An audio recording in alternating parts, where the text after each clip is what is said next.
Ram Ram. Welcome to Bhojanalaya Tamil.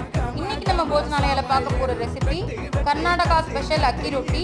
அதுக்கு ஒரு பவுல்ல ஒரு கப் அரிசி மாவு, அதில் கொஞ்சமாக திருகின தேங்காய், 2 பச்சை மிளகாய் பொடியாக கட் பண்ணி சேர்த்துக்கிறேன். அதுக்கப்புறம் கருவேப்பிலை, கொத்தமல்லி, ஒரு கேரட் துருகினது, இது எல்லாத்தையும் சேர்த்துட்டு தேவையான அளவு சால்ட் போட்டுக்கணும்.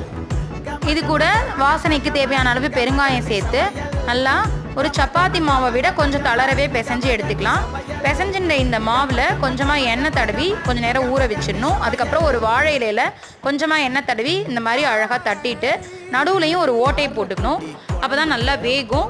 அதை எடுத்து நல்லா காஞ்சின்னு இருக்கிற தோசைக்கல்லில் போட்டு 2 பக்கமும் பொன்னிறமாக கொஞ்சம் நெய் விட்டு திருப்பி போட்டு எடுத்தோம் அப்படின்னா நல்லா சூப்பரான கர்நாடகா ஸ்பெஷல் அக்கி ரொட்டி ரெடி ஆகிடும். அப்புறம் சொல்ல மறந்துட்டேன், இதோட கொஞ்சம் லவ்வும் கண்டிப்பாக சேர்த்துக்கோங்க. வரட்டுமா? ராம் ராம்.